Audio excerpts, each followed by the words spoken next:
ওইগুলো নেতা ফেতা কথা করার দরকার নেই। না না না না তাহলে আপনার কি কি লাগবে আর কি কি জিনিস আছে?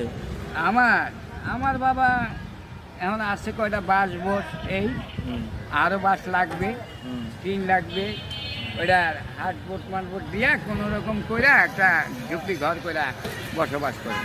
ও, কেননা এখন তো আর এই এম বস নাই, না আর কোনো জায়গায় গেলেও একটা আলাদা নিরাপত্তা কর্মী নিয়ে সাথে চলতে হয়। হুম, কেননা প্রেশারের রুগী, হুম, আবার হাই প্রেশারের লোক, হ্যাঁ কোন জায়গায় আল্লাহ ওই ঘটনা ঘটায় দেয় এটা কী করে বুঝবে।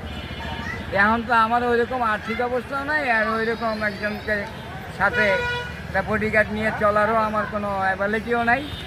এখন আমি নিজেই তো বডিগার্ড হয়ে গেছি এক আল্লাহর মতো চলি। এই আল্লাহ যা করবে আল্লাহই করবে, একলা চলো এই একলাই চলতেছে। ও, তাহলে আপনার কোনো মতো একটা থাকার একটা ব্যবস্থা হলে আর কি ভালো হয় আর কি, না? হ্যাঁ খালি ভালো হয়, পৃথিবীতে তো কেউই নাই আপন, এক আল্লাহ ছাড়া। তা আল্লাহ যদি কোনো বান্দাদের উচ্ছিলায় আমার থাকার একটা স্থান হয়, তাহলে তো আমি বাবা এখানে বসে একটু নির্জমে আল্লাহকে স্মরণ করলাম, টুকটাক খেজমতও করলাম, কাজকামও করলাম, অসুবিধা নেই। এই অবস্থায় আল্লাহ রাখছে আর কি।